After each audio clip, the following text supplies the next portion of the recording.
this one specifically because the fact that you called the Bucks to win a division and they've been absolutely terrible. So that one was pretty funny. But the Bengals, believe it or not, are a 7-win team.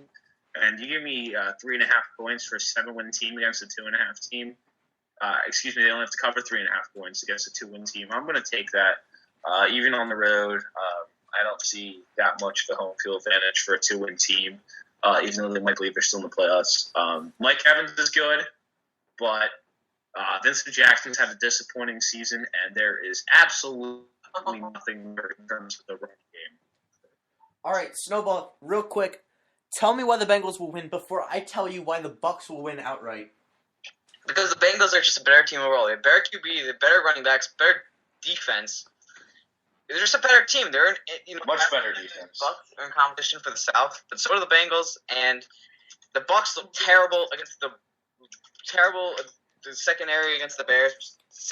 The Bears secondary is awful, and the fact that the Bucks struggled against that Bears secondary just shows how bad the Bucks are in general. So, I'm not picking the Bucks for the rest of the year. You heard me. Going Bengals. Snowball, that statement has absolutely no bearing because you said you were going to pick the Steelers every game for the rest of the year, and you didn't do that. And apparently, you said you wouldn't pick the Giants again, but you did. So, I don't know about that. But the Bucks will win this game. Now, you said the Bucks are terrible. Well, they picked a really good year to be terrible because they're 2-8, and they're still 2 games back in the division lead. Everyone in that division is terrible. I am sticking with that division pick, and I think the Bucks will win this game. Steelers, you won't be saying that. What? Yep. When the Saints beat your Steelers, I don't think you'll say that. Look, if the Saints win this week, I will take back my Bucks division pick. But I don't think Okay. I don't think either of those things are happening. I think the Bucks will win this game. They're at home. Like you said, Mike Evans is terrific. I don't even know who's starting for the Bucks at quarterback. Whether it's Mike Lennon or Josh McCown, I really don't know, and I don't care. All he had to do is throw it within 10 yards of Mike Evans, and he'll go up and get it. It'll be a touchdown. So I think the Bucks will take this game. And is Gio Bernard playing? Yes. He is playing, according to my sources. Okay. Snowball has a whole ton of sources over there. And what are your sources telling you about the over-under for Andy Dalton interceptions? Over-under for Andy Dalton interceptions. What, do we have an exact number? I'm asking. Because I'm going to pick the over no matter what it is. Under 2. 2.5. 2.5. 2.5. 2.5. 0. 2. 2.5. 2. If it's 2.5, if it's 2, I'll take the over. It's still 2. 2.5. 2.5. I'll take over. That's fine. All right. You're a loss. It's going to be the Bengals' loss because the Bucks are taking this game. I'm telling you. Fine, whatever. I agree. Okay. Patriots plus the Packers. We're all picking the Packers. I think the only explanation for this is that it's at Lambeau. I don't think you really need anything else. Right? Yeah. We all agree on that? Okay. Final game for Garden State Sharks today. I know it's been long. Broncos minus 1.5. And Aaron Rodgers on my phone. All right. Broncos minus 1.5 at the Chiefs. 8:30 Sunday night. Myself and CB are picking the Chiefs. I think it's a total trap game, which the Chiefs fell into last week or the week before against the Raiders. Last week. Yeah, last week. But Snowball doesn't seem to think so. Snowball, why are you picking the Broncos? Dane's going on fire this week. He's throwing 4 touchdowns. Eric Berry has that disease, or he's been diagnosed, so it's going to hurt the secondary a lot. Because Eric Berry is one of the best safeties in the league. I think Denver. I think Peyton's just mad about his performance against the Dolphins. I think he's going to come back and have a great game and really just take over. Because we know that Peyton can be a leader and take over a game at any second. He can, but I think he was totally embarrassed against the Dolphins. He was embarrassed against the Rams. I don't think he's going to... I think things are going to come around this time. Look, the Chiefs learned from their mistake. You, Nick, because I have to beat you in this competition. They learned from their mistake against the Raiders, the Chiefs. You'll probably be joining me if you want to catch up. Okay. Well, whatever. I think that sometimes it's more than just football. The Chiefs have rallied around Eric Berry, like you mentioned. They're at home. They learned from their mistake against the Raiders.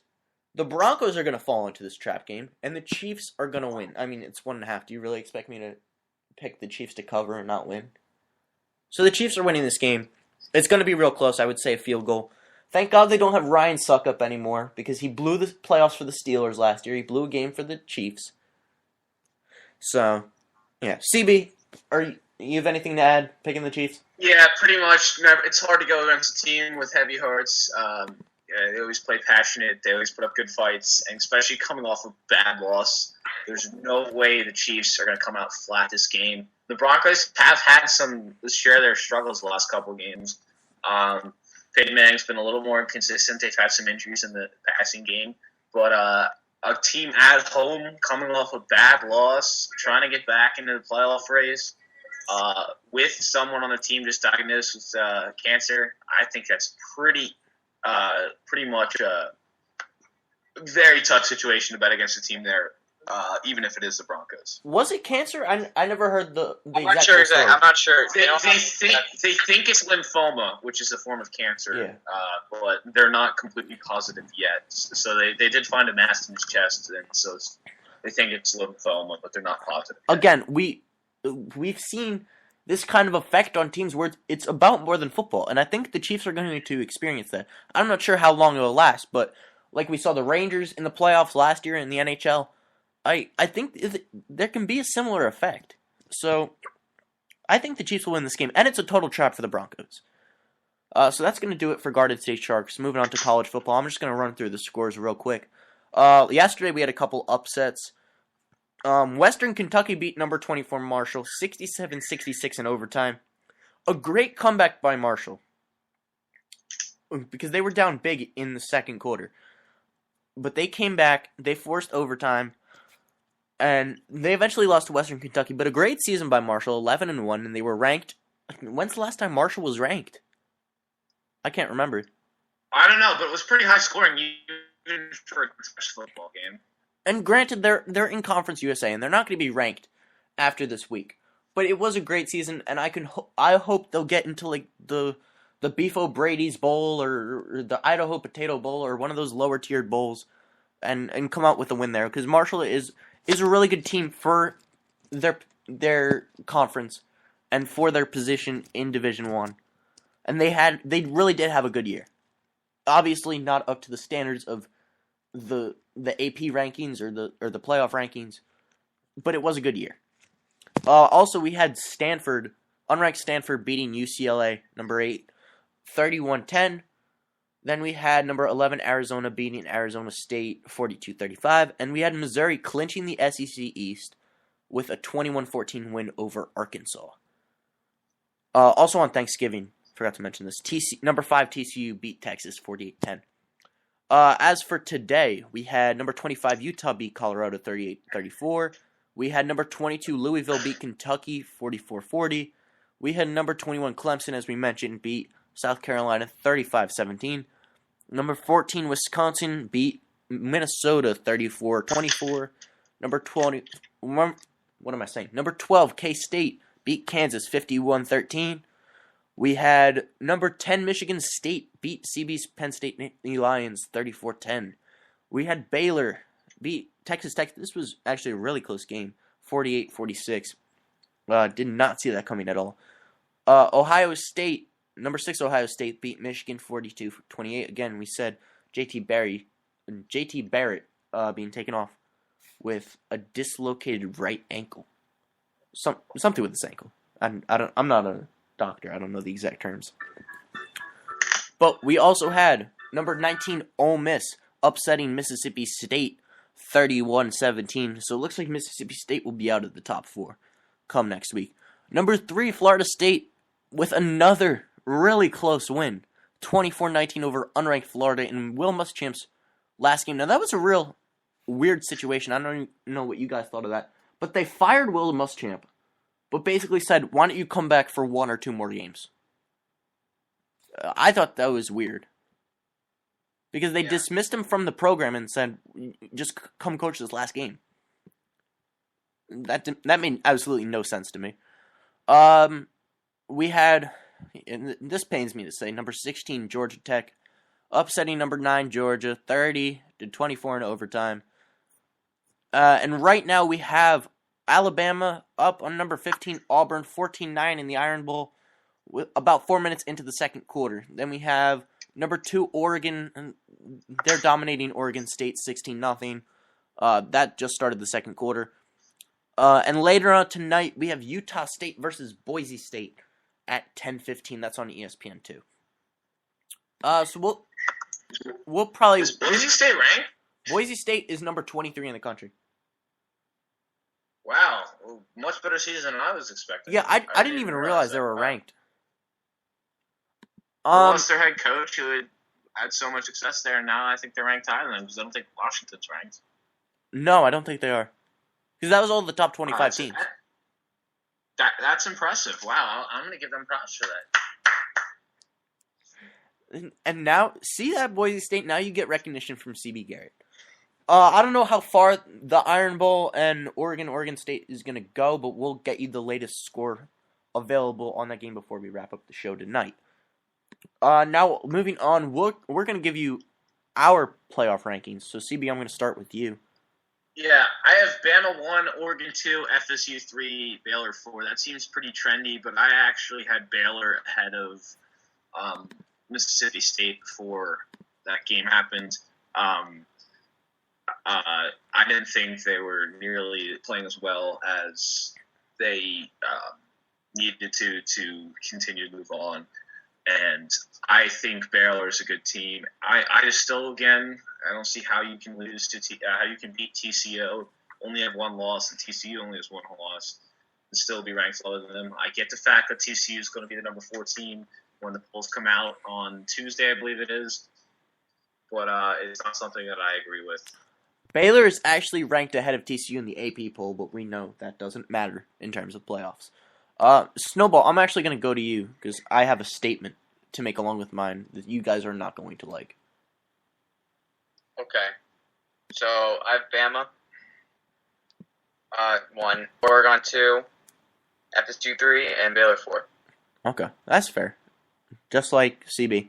Now, for the past week or 2 weeks, I have refused to put FSU in my top 4. They've had way too many close games against unranked opponents. Today was just another example against Florida. They had one against... I don't think Louisville was ranked at the time. There were several close games that really should not have been close at all for a top 3 team. They barely beat Notre Dame. They barely beat Louisville. They should have lost to Florida today. It's ridiculous to put them in the top 4 just because they're undefeated. Marshall was undefeated until this week. Granted, they're in Conference USA, but I'm trying to make a point here. So I have refused to put FSU in the top 4. So I have Bama, Oregon, just like them. And then I have Baylor, number 3, and TCU coming in at number 4. That number 4 spot would have been up for Ohio State, but they won't be getting that without JT Barrett. I don't think so. That's the interesting aspect with the being real people. Not having their quarterback actually plays into it. If you have a computer like the BCS doing all the calculations, they don't really know who's injured and who's not. So that's an interesting aspect, in my opinion. I agree with you. I think that will definitely play a role, and people will recognize that. And I'm assuming most people will put FSU 3, so that's why either Baylor or TCU is going to be 4. I'm just taking a stand personally against Florida State because they should not be in the top 4, in my opinion. So, off to the hometown roundup. So, Snowball, you're going to take college, I believe, correct? Yeah, so college football first. Rutgers beat Maryland today, 41-38. Had the largest comeback in school history. Was trailing at 35-10 at one point. Came back with a couple touchdowns, a kickoff or punt return, I don't remember. And won in the end, 41-38. So that's a big win for them. 7-5, finish off strong in the Big Ten. Not in last place, which a lot of people thought they were going to be. So 7-5, we'll see them in a bowl game.